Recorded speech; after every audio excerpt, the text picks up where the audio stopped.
Ladies and gentlemen, welcome back to another episode of The Intelligent Moron with Alex Silva. I gotta tell you, man, for the past couple days, have been going through a little bit of a sick patch. Just a little bit. It started yesterday around maybe 10 a.m. I felt like some drainage. Not to get too personal, not to get too TMI, but I think that we all kind of know what this is like, and it's not too personal, but some drainage in my throat to where you have to clear your throat more often than what you would during a normal period of life. But since right now this sick patch is just that, it's been pretty annoying. I'll be honest. I don't normally get sick. In fact, I hate getting sick. I try my very, very best to not get sick at all. But when it happens, it happens. I don't know why now, at the beginning of September, why I would get this sick patch. I have no idea why. It's not cold out. It's nobody should be getting sick, if that makes any sense. I know that they say that cold weather doesn't really make you sick, which it's true. The weather alone won't make you sick, but the weather will diminish, I believe, if it's cold, your immunoresponse to any foreign pathogen that might be in the air or around somebody or in somebody that you are around. Therefore, that will prompt you to getting sick. Just to be on the safe side, I will Google, does cold weather make you sick? Just to be on the safe side. And I'm going to read what the internet says. Let's see. This is the AI overview. So this is peak plagiarization that is being promoted on the internet right now. It says cold weather alone doesn't make you sick, but it can increase your chances of getting sick. That's what it says. And then it shows me more. Weakened immune system. Cold temperatures can slow down your immune system, making you more susceptible to sickness. So I was right. Or at least AI is telling me that I'm right. Let me scroll down a little bit just to see if there's anything that's from an official source. Let me see. American Heart Association. Let me see what they say. This is the question. Can the cold really make you sick? And let me just see. Most people have probably heard some variation of that parental plea while growing up, even directed such advice to their own children. It's a sensible request, though, when it comes to avoiding illness. When temperatures dip, it's not quite so simple, all right? It's multifactorial. Just given cold weather alone doesn't make you sick, said Dr. Virginia Banks of Northeast Ohio Infectious Disease Association in Youngstown. There are just a lot of variables. For one, viruses may survive and reproduce more easily in the cold, dry air of winter. Plus, cold weather keeps people indoors, and viruses can spread more easily in cold, close quarters. And although laboratory research suggests cold temperatures can make immune cells less effective, Banks said in the end, viruses, not the cold weather, are what make you sick. So, yeah, I guess it's kind of, bit of a mixed bag, at least from what Dr. Banks is saying. But yeah, so being inside with people, not open air, can cause illness. Also, what AI says is that cold weather diminishes your immune system's effectiveness. So it's a little bit of both right there. Now, I don't know why this is happening to me. Nobody else in my family is sick or has felt this way, and no one I think in my family is getting this way either. So it just might be me.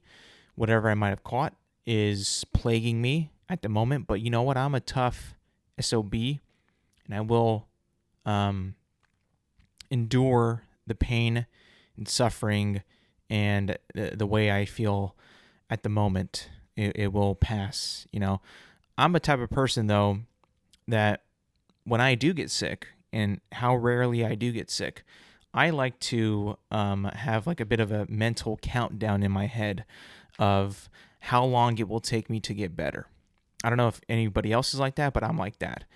And I play like this game in my head, and I test myself every day, like how I feel right now.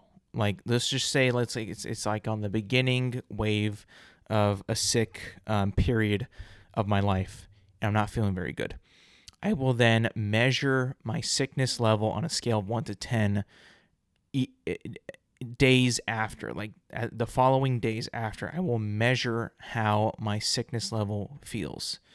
For the most part, like in my beginning of my sickness, I expect a fast recovery, just because I'm that type of person. I think that my body is stronger than it probably is, which I think is a lot of people when it comes to dealing with sicknesses. I feel like I am a person that can endure quite a bit, and I expect myself, I expect excellence from myself, and that I'm able to get over sicknesses as fast as humanly possible, if that's even, if that's even true.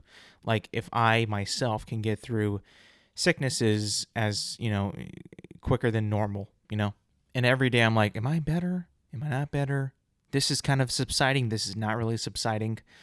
But I think that also, when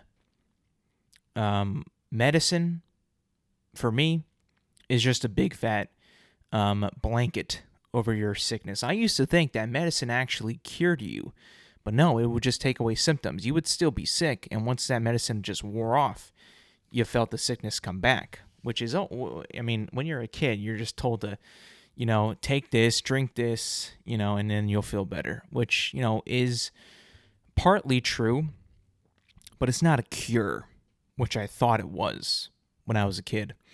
I used to think that, Tylenol or Dayquil, NyQuil, or whatever they were called back then when I was young, probably just like a Tylenol syrup, cold syrup or whatever, would cure you, which it never did.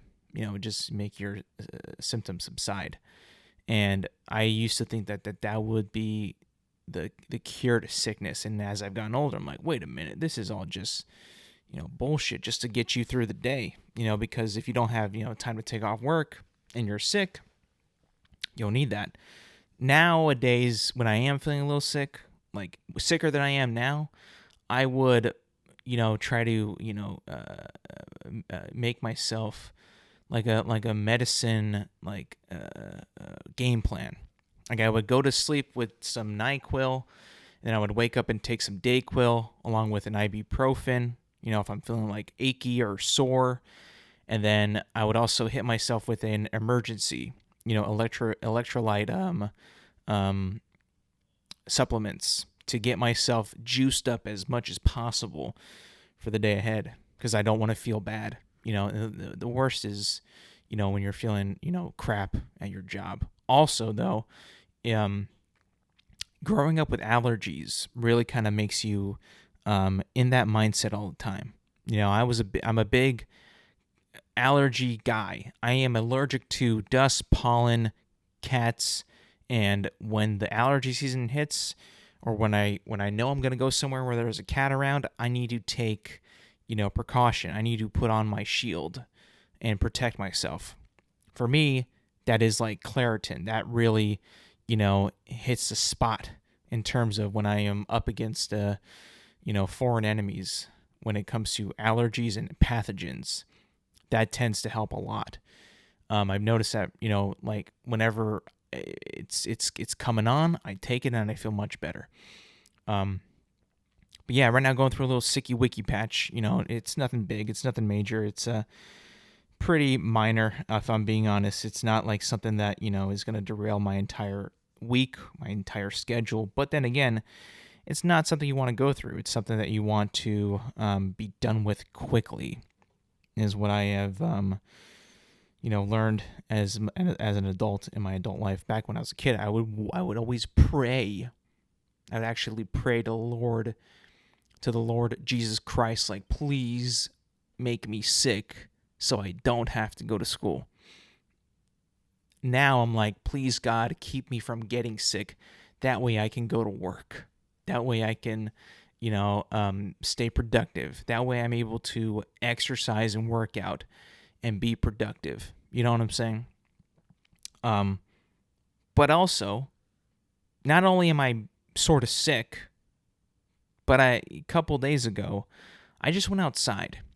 All I did was go outside to look at my car, to look at something on my car. Nothing major, just like one of the little adhesive things along the wheel, along my windshield was just like kind of lifting.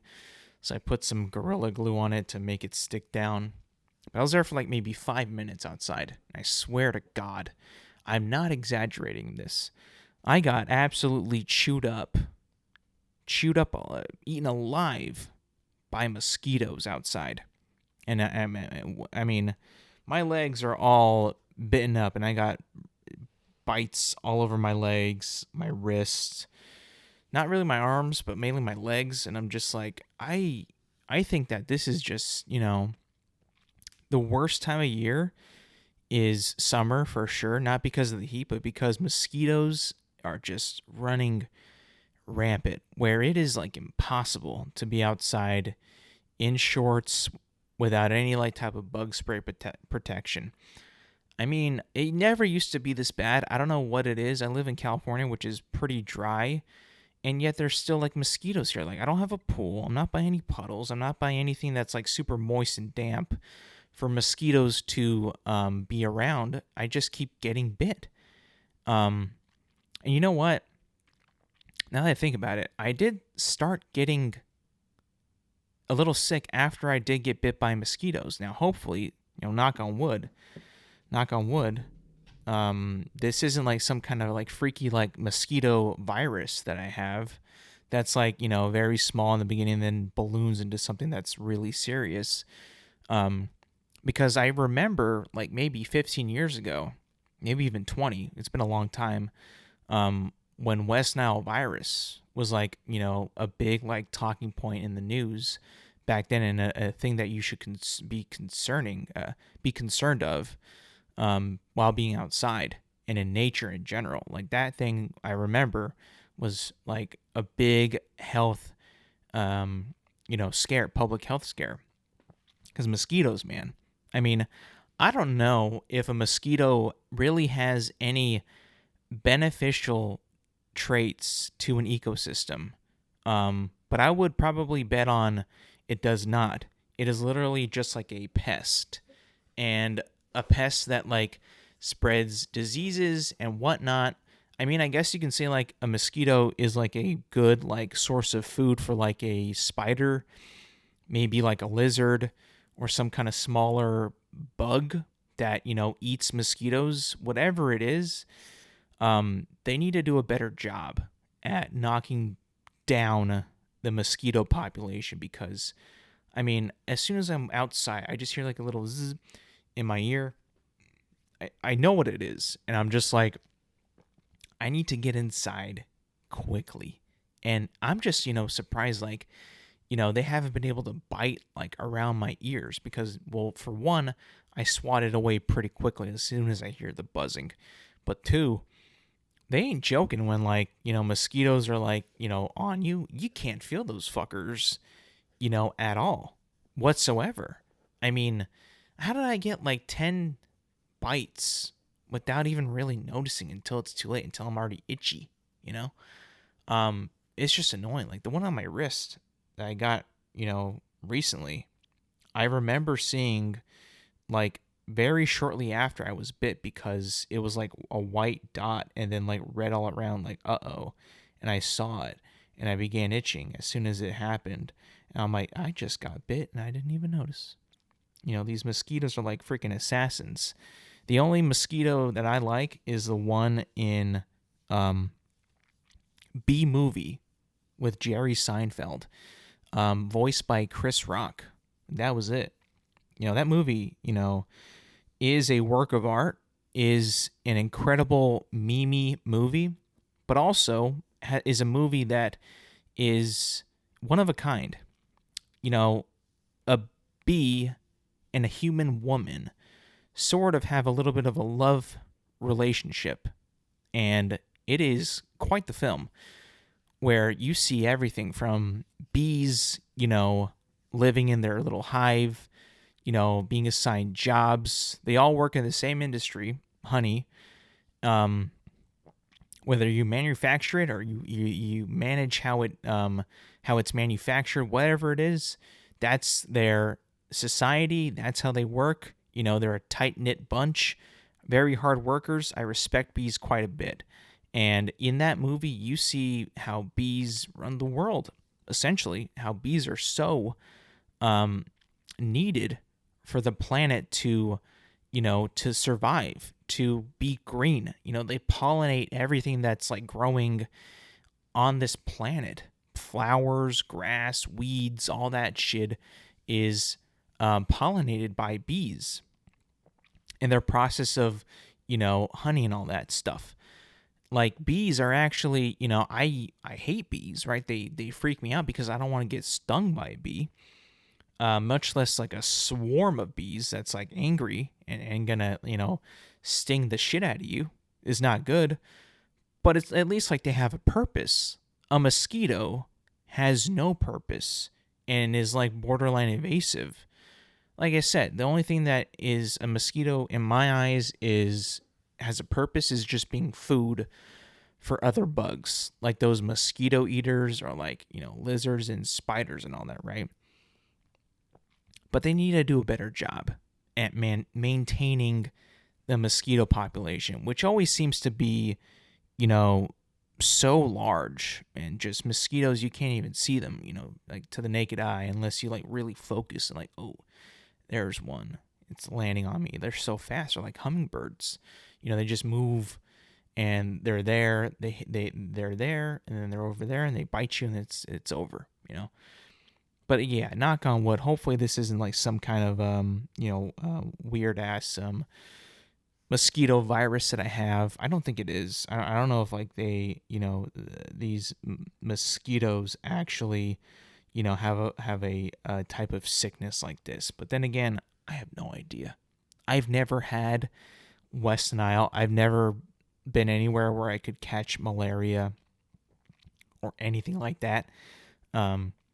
So right now, I think it's just like a little bit of a cold right now that's happening with me, and not West Nile virus. At least I hope so. And then also, like, if you are going to go outside, I would also probably I would actually advise you maybe to spray on some bug spray. That way you can just kind of keep them at bay. At least keep them away from you. I know like it's inconvenient. Bug spray is, greasy, oily, moist, doesn't have the best smell. You don't want to do it all the time. It takes up time. It's annoying. It's an inconvenience, but I also think that it'll help you on the long run. Will I do it though? I don't know. I don't think I'm outside enough for me to do it, but if you're going to be outside like every single day, I probably would suggest doing it. Now, I'm no expert. I'm no doctor. I have no power, or at least I shouldn't have any power to influence you on anything. I'm not a role model. But if I was, in the position where I'm going to be outside a lot and I'm going to be in shorts and a t-shirt, I think that I would probably just carry some bug spray around just to be on the safe side. And I don't want to get bites. Also, I would also, if you don't want to put on bug spray, maybe just wear pants and a long sleeve shirt. That way you're as covered as you can be without having to spray bug spray on you. if it irritates you that much to spray bug spray. I'm just saying. Um, Minecraft is getting a movie. Um, the video game movie trend is not stopping anytime soon. I've noticed that it's kind of made a triumphant return. It's always been like a miss, like in terms of success rate and in terms of audience reaction, critically acclaimed reaction. We've been on a stretch of pretty decent to good video game movies in the past like 5 years.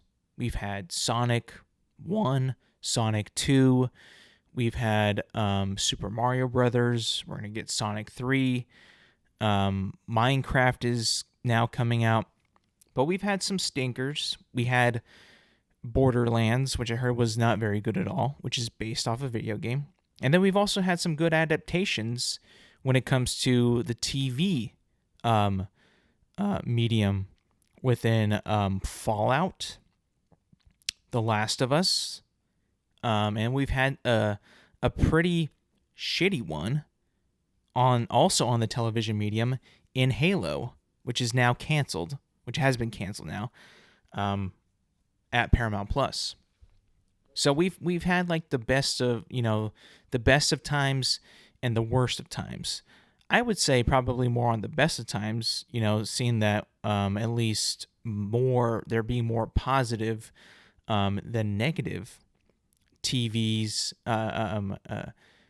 video game TV or movies, that have been adapted from video games. Now, I'll be honest with you. I saw this trailer for Minecraft. Or not even called Minecraft. It's called a Minecraft movie. Odd title, but also like open to be like sequels. Like have sequels within that title format that they chose for it. Oh, also, I'm not a fan of this at all. I don't play this at all.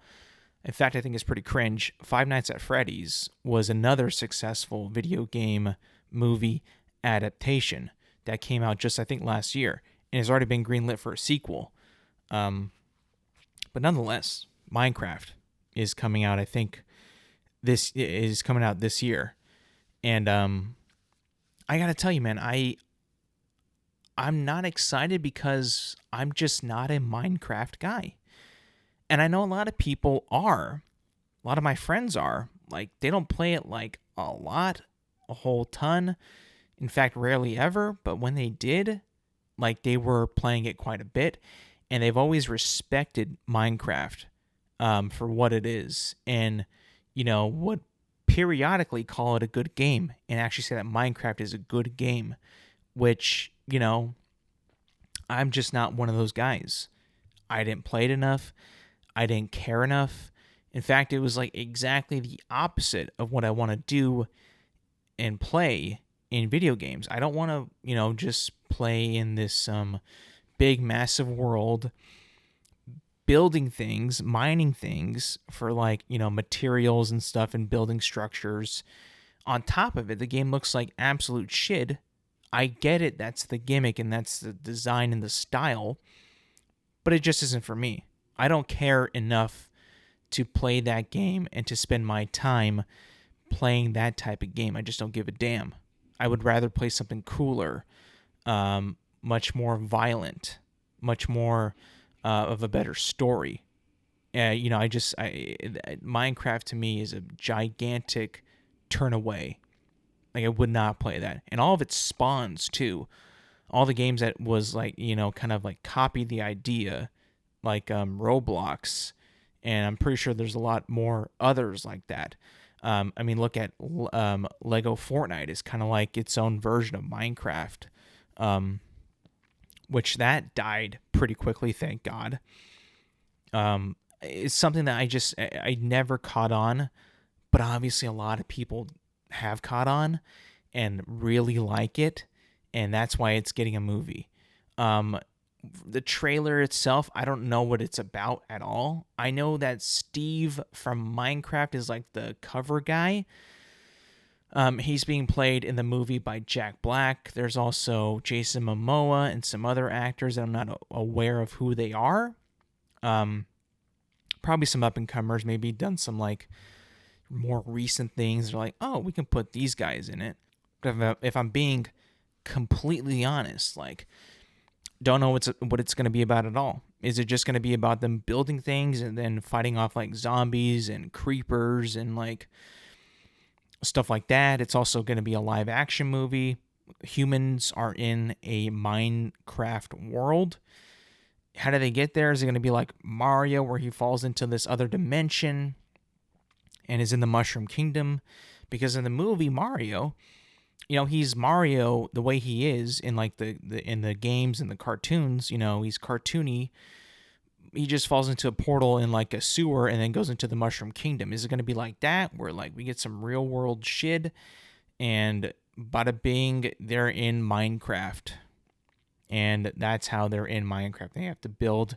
What are they going to build their way out? Are they going to build their way deeper? I don't even know what's going to go on with that. But it seems like, it looks cool. Like it's a pretty cool live action looking type of, cool rendition of the Minecraft world, which is unique, cool, fun to look at. But it's like, I don't really see much what we could be doing here with that. And I'm not interested whatsoever. But I do think that it will, be popular, Like I said, a lot of people enjoy Minecraft. I just happen to be the one guy, like in my friend group, and like most people that I know that don't really give a damn about Minecraft. So I think that it'll be successful. It'll be fun. People will like it.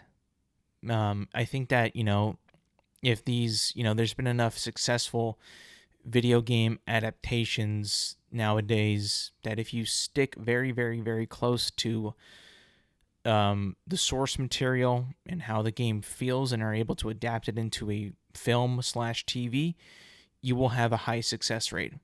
If you, a la Last of Us, a la Fallout, Super Mario, Five Nights at Freddy's, Sonic the Hedgehog, and if you don't, Borderlands, Halo, there's got to be another one out there that was Assassin's Creed. That was way back then.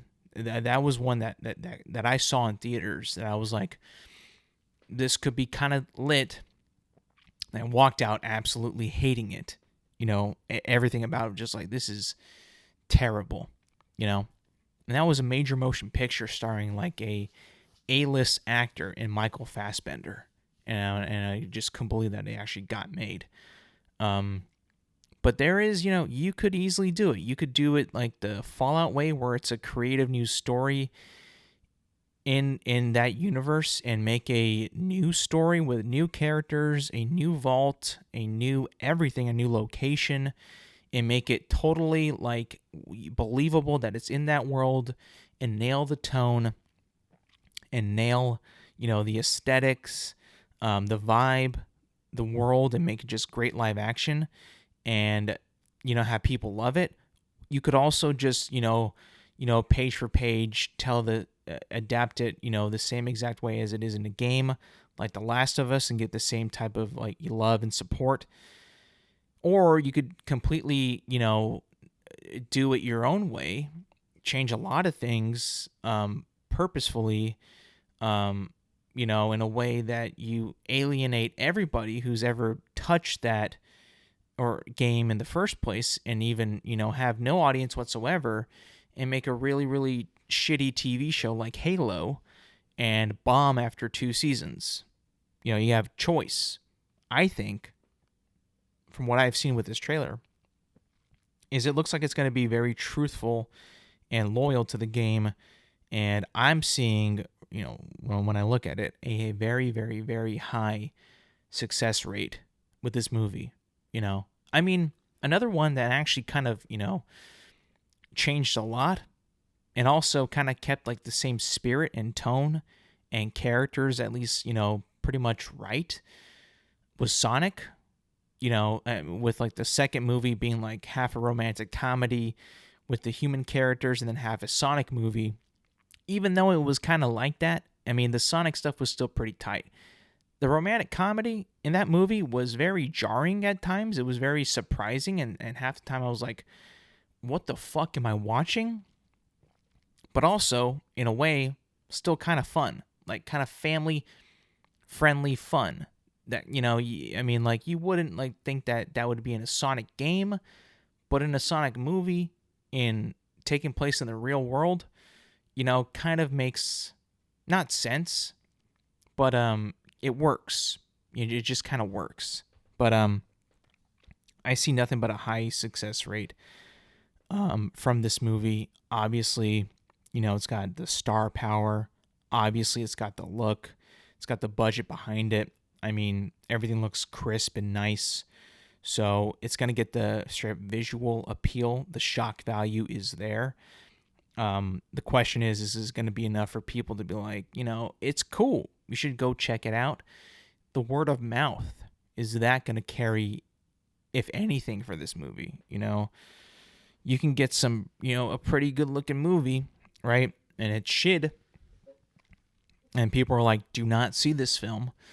Or you can get a pretty good looking movie and be like, hey, this was actually fun. You should go check it out. Have some fun. And then that will actually boost it quite a bit, I think. But yeah, Minecraft is a movie now. A Minecraft movie. Interesting title. Potential of sequels. Interesting cast. Not what I thought it was going to be at all. Probably going to make a lot of money, if I'm being honest. It's Minecraft after all.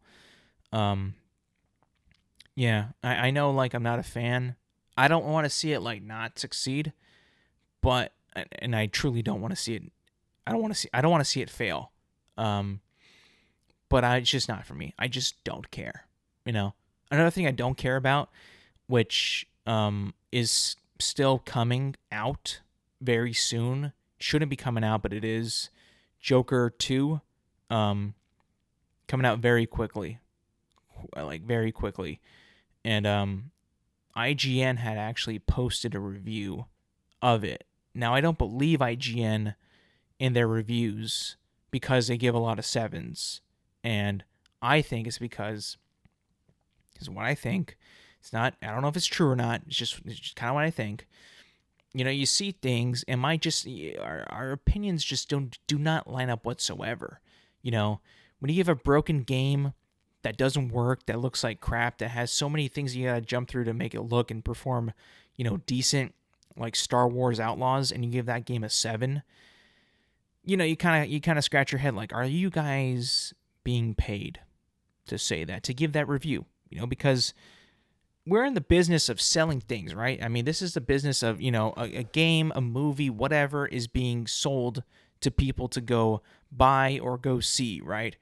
And when you get reviews that come out like a week or two, maybe a month, whatever, before its release, let's say if you see like a movie that gets like a let's say, we'll take Joker 2's IGN review as an example. When most people, right, maybe not most, but a good amount of people see a 5 out of 10 from whoever, let's just say it's not even IGN, from whoever, right? People will get discouraged. People will be like, ooh, I was going to go see it, but now I'm not.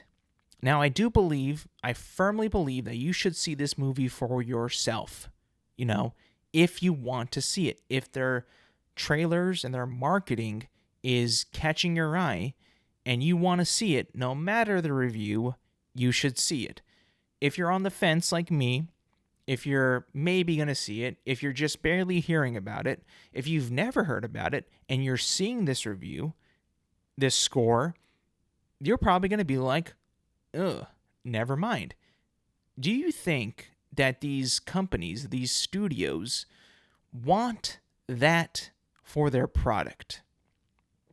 An early, score that is not a good score and, is going to discourage a good amount of people from buying tickets or buying that product in the first place, of course they don't like it. Of course they hate it. That's why there are so many movies out there that come out that their reviews are not allowed to be published up until like the second the movie comes out. That way they can get as many people in it to see it as possible. Like I remember when The Flash was coming out, those reviews did not hit the internet up until like the night before the movie released. And it wasn't the best reviewed movie. And it wasn't even that good of a movie in the first place.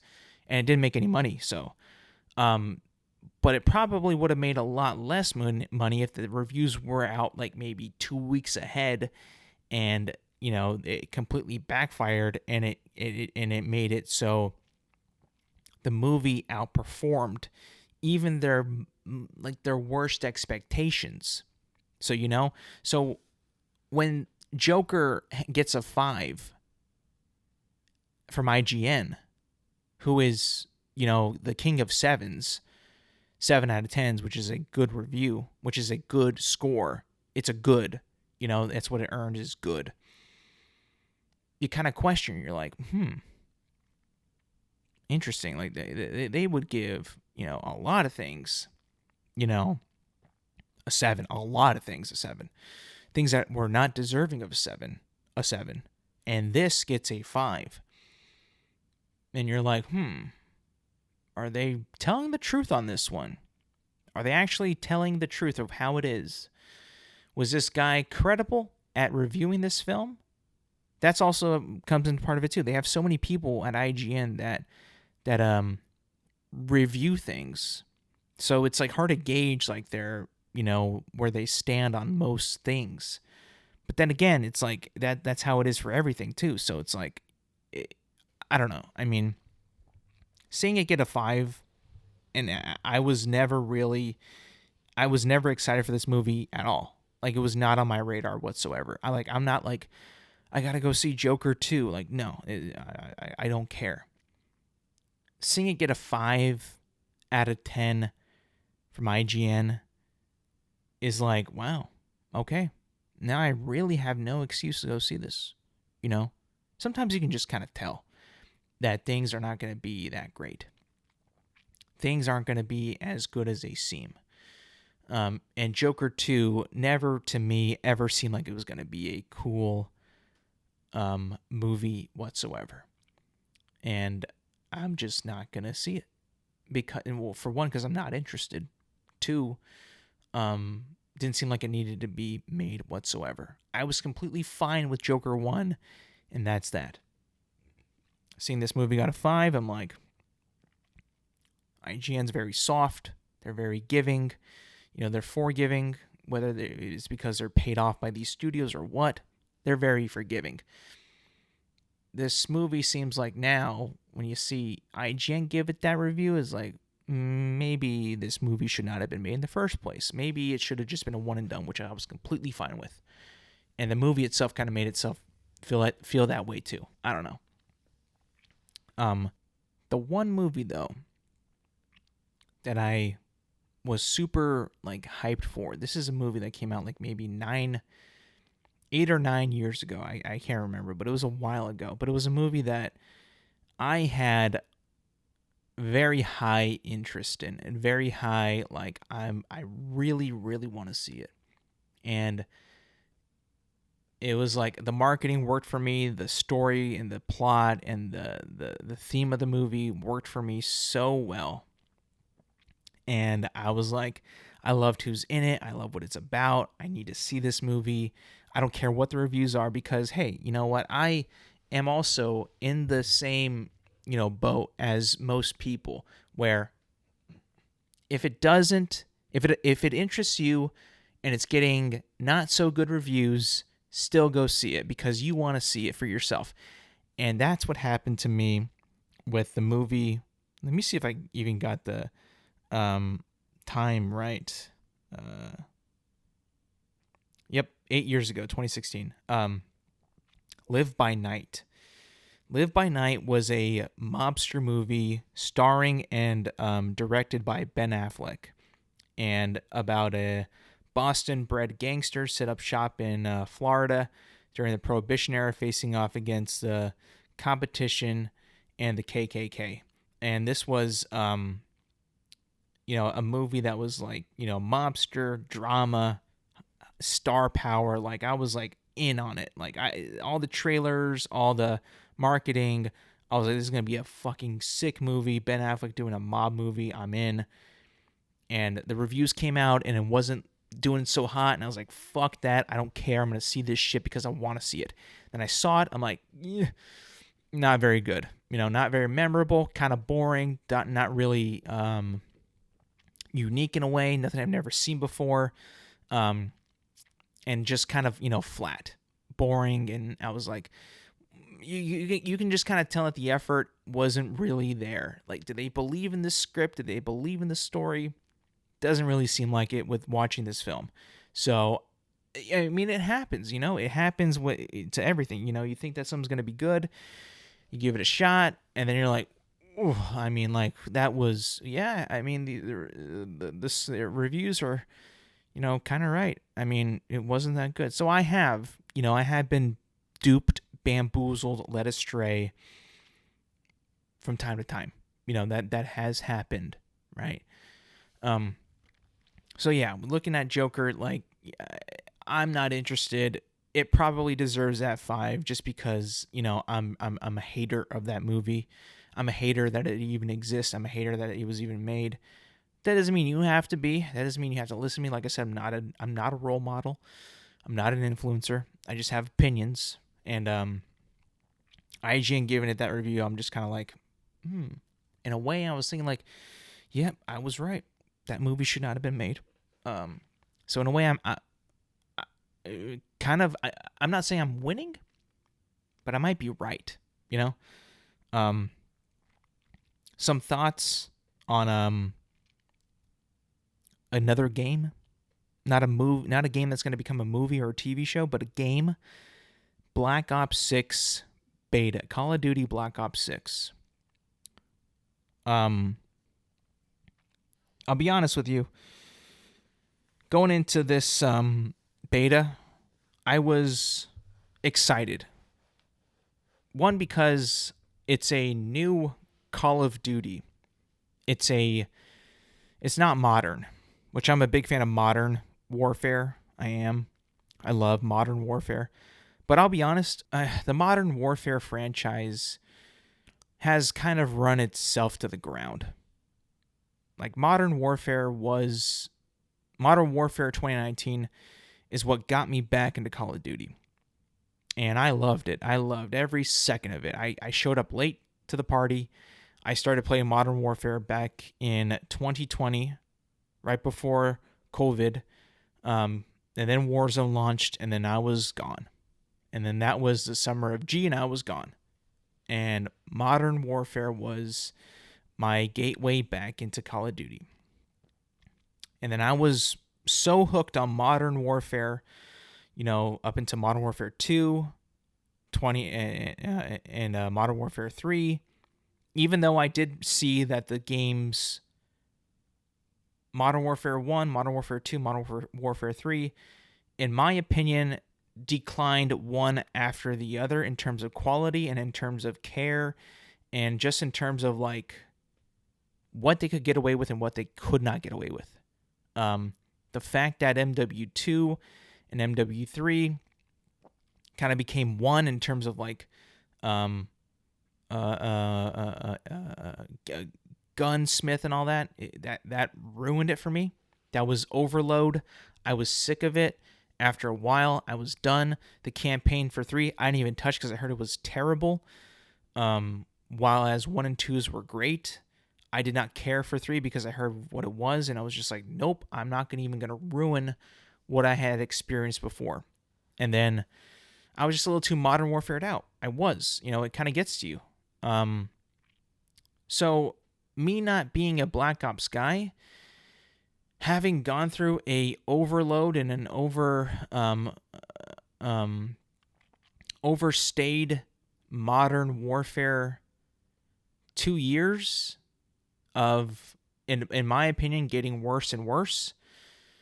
I was ready for change. I was ready for a new Call of Duty, even if it was Black Ops, which I'm not a huge fan of, but I was excited for that. So I get my hands on the beta, and immediately I'm like, I don't think that this game, while it had so much time to be worked on and developed, it doesn't really feel like a game that was worked on a whole lot. You know, in terms of like look and sound, even feel. The audio is, at least in the beta, is god awful. The Omni movement is an interesting decision. It's a very fast paced game. It's very encouraging of the Omni movement. So like it's very hard to walk around and to be like a little bit more tactical, to be a little bit more decisive with your decisions. It's really not geared for that. It's geared for running and gunning, jumping and sliding, diving, dodge, dive, dip, duck, and dodge. I mean, like that's pretty much the game. And then shoot and slide. So like the game is really not meant for you to think. It's meant for you to run and gun, and that is all. You know, run as fast as you can, because you're always sprinting. And if you're not sprinting, you're tactical sprinting. And if you're not tactical sprinting, you're sliding. If you're not sliding, you're diving. I mean, the game really is pro movement, omni movement, and I don't think it's going to work for me, I'll be honest. I really don't think it's going to work for me. I think that the game is already chalked, in my opinion. They could add maps, they could add modes, they could add whatever, but I just don't think I'm going to vibe, or that I'm going to adapt to this new era of Call of Duty with this movement. Now, it's not something that you can't pick up, right? I have been able to adapt to it. It's gotten easier. I've gotten better at it, but I don't like it. I just prefer being able to sprint and then stop my sprint whenever I want to. I mean, like, it's not like, I'm pretty sure it's a setting that I could turn off. But if everybody's going to be doing that, I'm not going to be able to keep up, and I'm not going to be able to perform well, play good, have fun, enjoy it. And I might be out before it is even out. I might be out. I've never been like so like pre-out of a game before it is out. It's hard to it's really hard to think of that. Think of that being the what's going to happen with Call of Duty, but I just don't see myself really being able to be invested into a game that's like this. Where, as I see it, I mean, we're kind of going backwards. It just does. I'm like almost like getting the vibes again of when Cold War came out. Like it was a new Call of Duty, but it doesn't feel new. It doesn't feel like it's a leap, like a jump, like an improvement.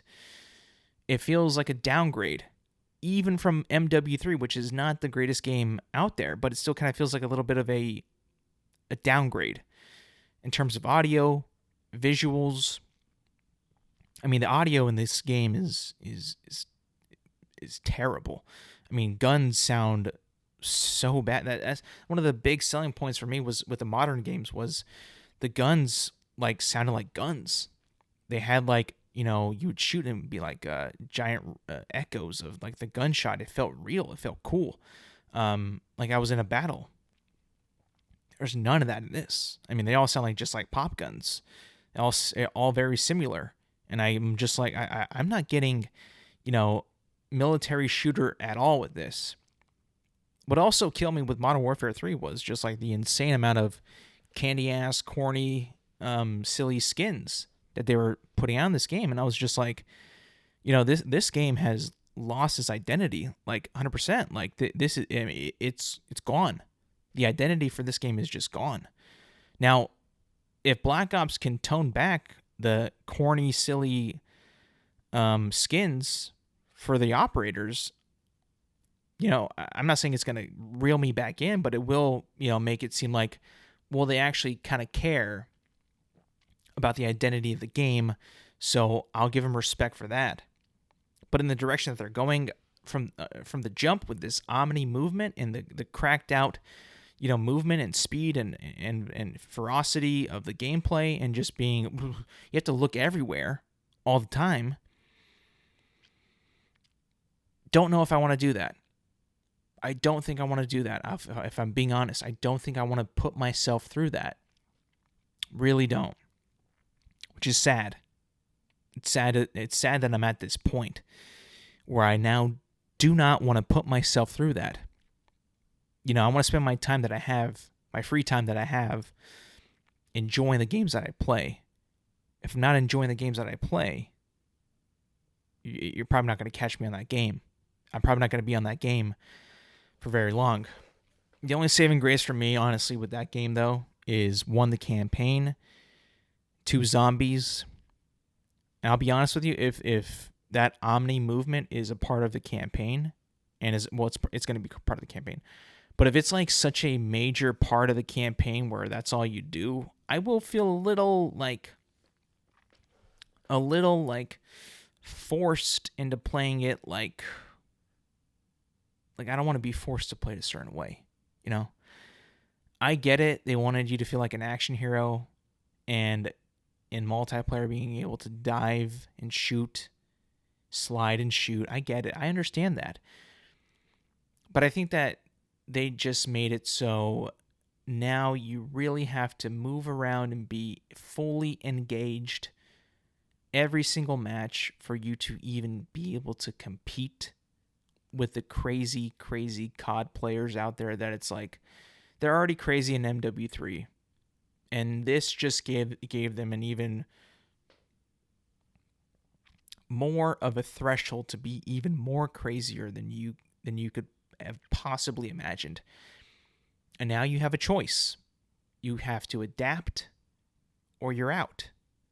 And in right now, with Call of Duty Black Ops 6 multiplayer, I think I'm out. I might be out. It's gotten to the point where it becomes a little painful to play it for like hours on end. Back in the summer of G, we used to play that game for hours. Hours.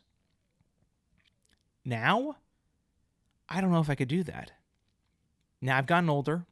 I've matured. I don't really think that the games that they are putting out nowadays have enough effort or enough love or enough things for me to come back to keep playing.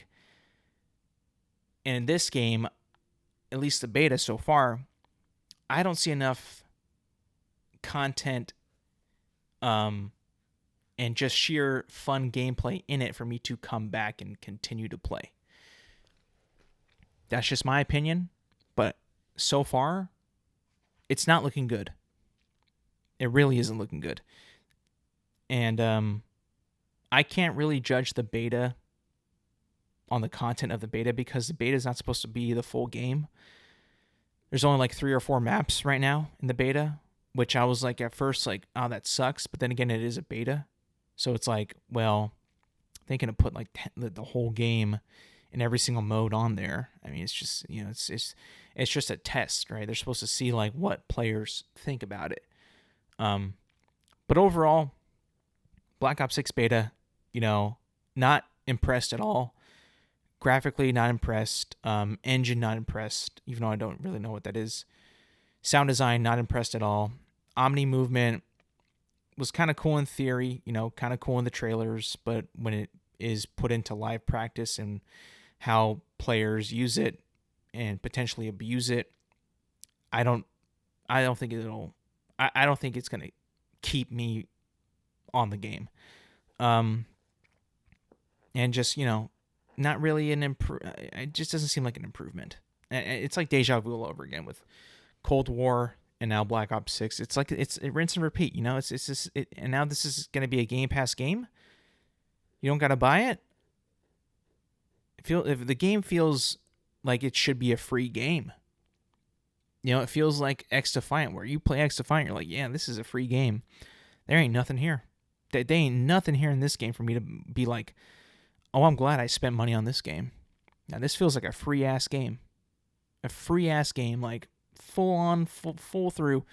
If you have Game Pass Ultimate, it's going to be free, so you won't have to spend a dime, which you shouldn't on this game anyway.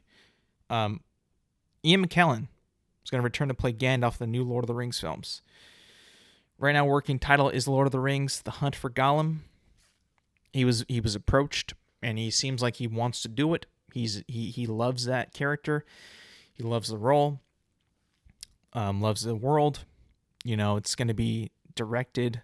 There's 2 movies right now, I think, announced for the new Lord of the Rings films cinematic universe. The Hunt for Gollum, and then another one. I think it's maybe The Hunt for Gollum Part 2. Both, or at least one, so far directed and starring Andy Serkis as Gollum, which I love that. I'm not really intrigued on the story though. Like, I know Gollum is like a major character in the story of the Lord of the Rings, but it's got like prequel vibes where like, well, only certain things can happen in a way where it makes sense for the future films when they come out, or when that time period comes, when the Lord of the Rings trilogy takes place. We know what's going to happen. Gandalf, Ian McKellen returning is a cool nugget of celebratory nerd shit, but at the same time I'm like, is the story going to be good though? What's the story about? Should it be made? If not, why are we doing it?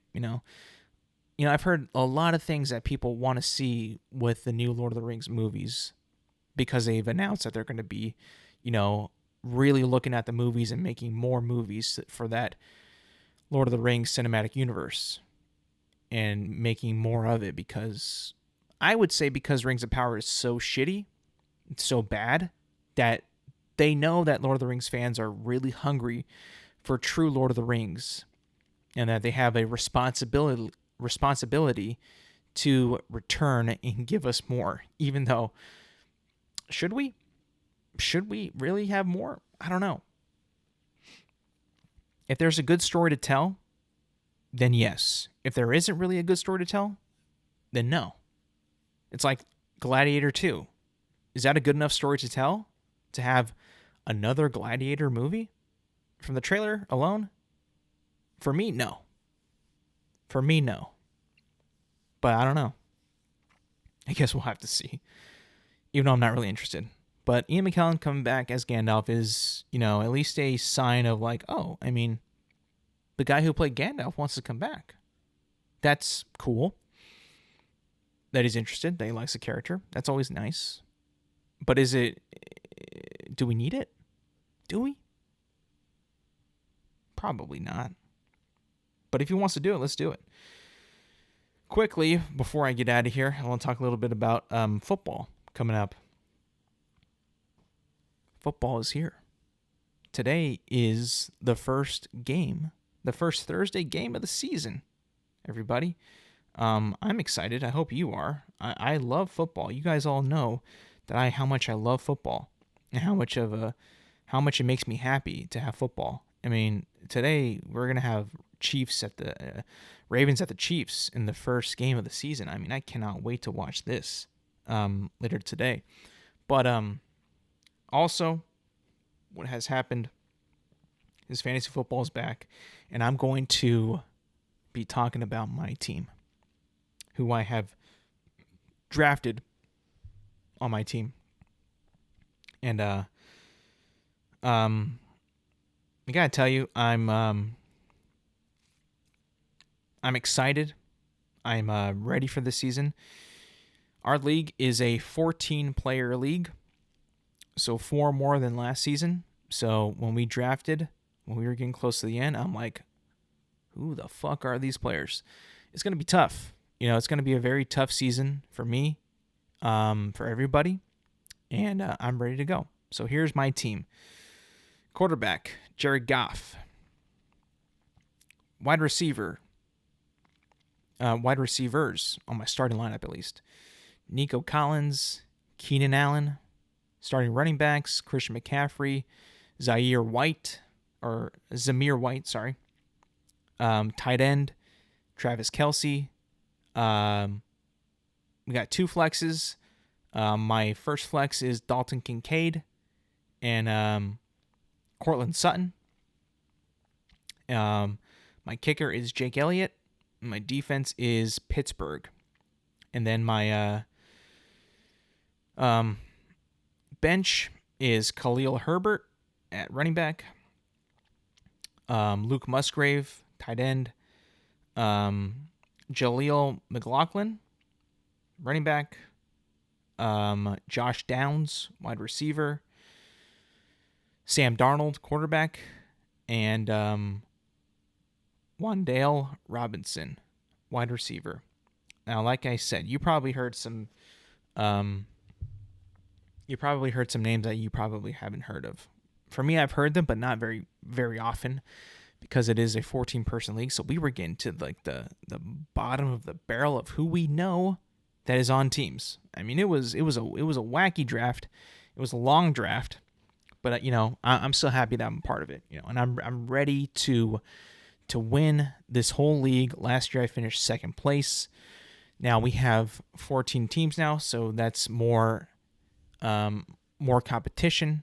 Going to be more trades, not as many waiver wire pickups as last year. Going to have to think about this more tactically, more strategically, more like planning ahead for the future matchups.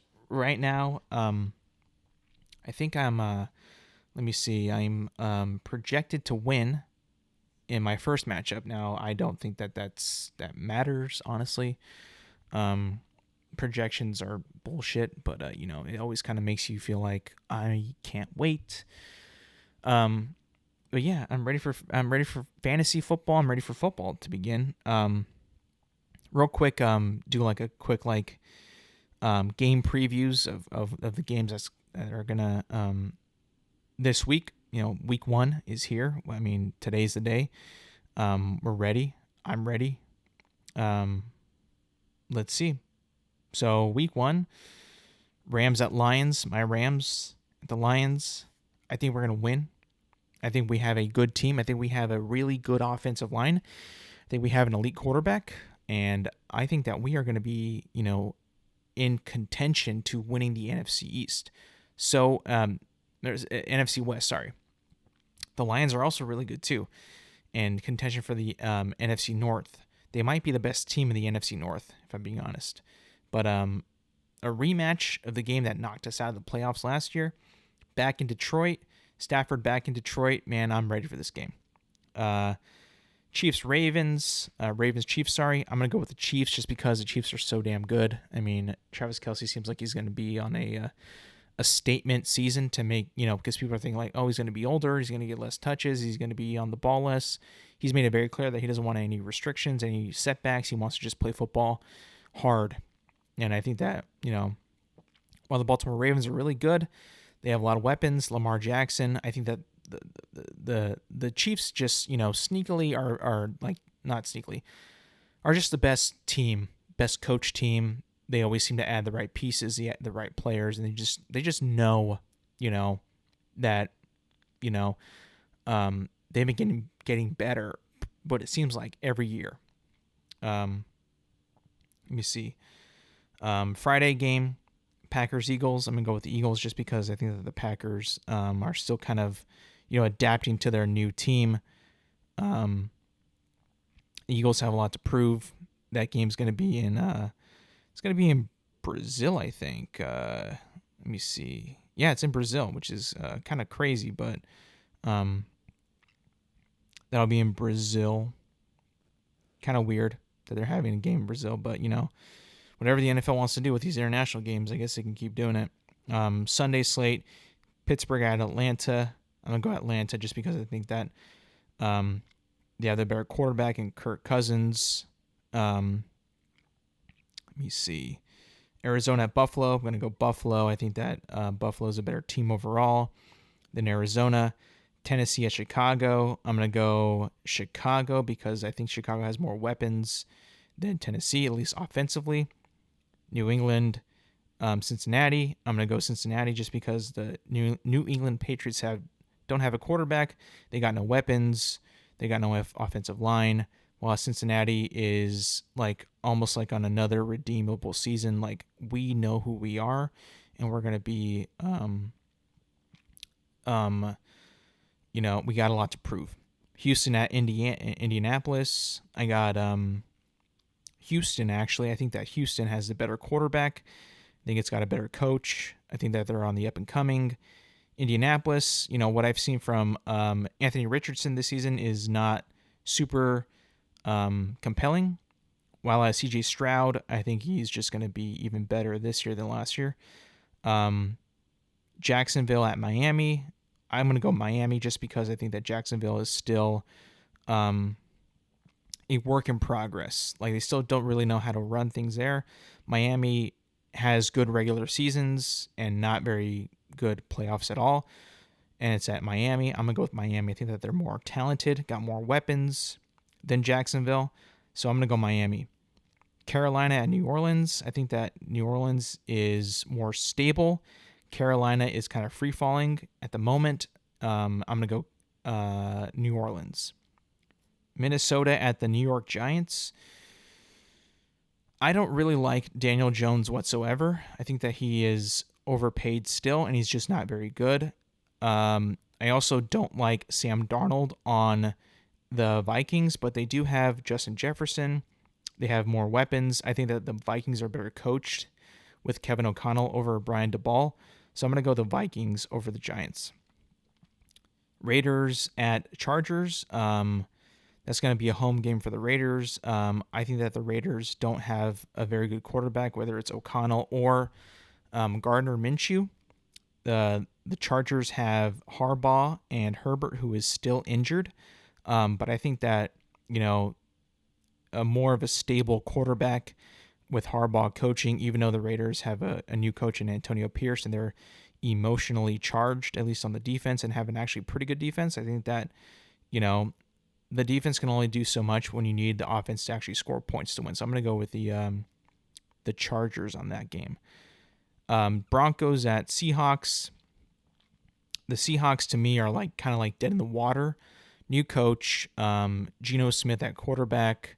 I think that, Sean Payton has his guy in Bo Nix, even though he is a rookie. They still have a lot of talent on both sides of the ball.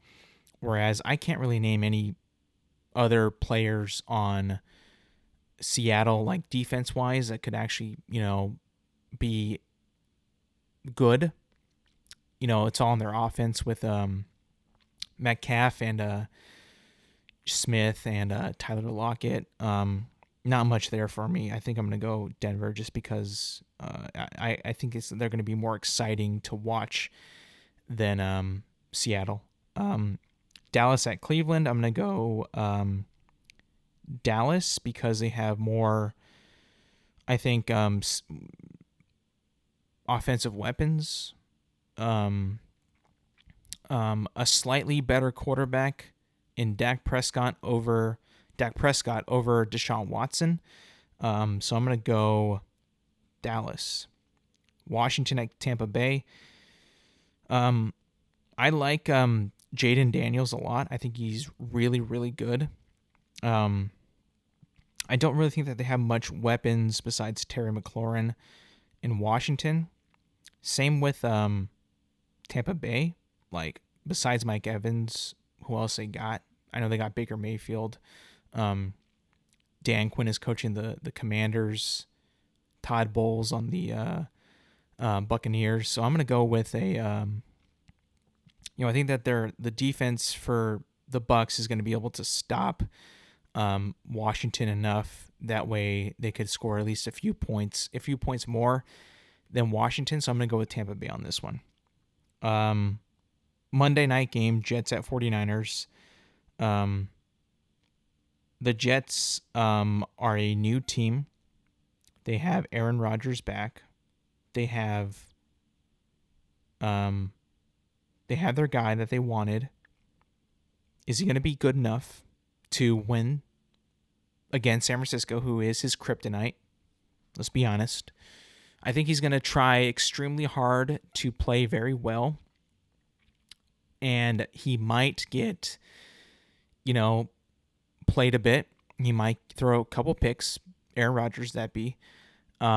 Because it's truly his first game in 2 seasons, season and a half. I mean, he was injured and out for the rest of the season in the first game last year. So, I don't know. I mean, there's so much to see with Aaron Rodgers back in the NFL on this Jets team. I think that the Niners are still a really, really, really good team. Their defense is really good. They're at home. I'm going to go 49ers. Simple as that. I think the 49ers are just more talented.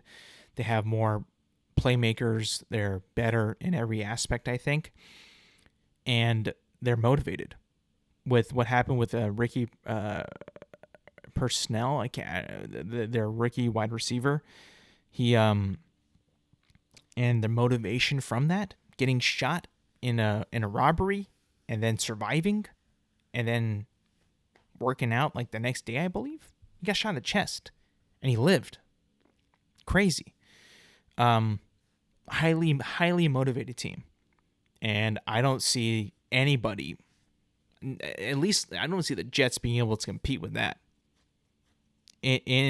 at Levi Stadium. Like, no way. Yeah, that's a week 1 preview and predictions. And that's going to be it for me today, people. Thank you for listening. Thank you for watching. Remember, you can find this podcast on Apple Podcasts, Spotify, and YouTube at Intelligent Moron with Alex Silva. New episodes drop every Thursday morning. Make sure to like, subscribe, rate, review, and do all that good stuff. And yes, thank you for listening. Thank you for watching. And I will see you guys next week.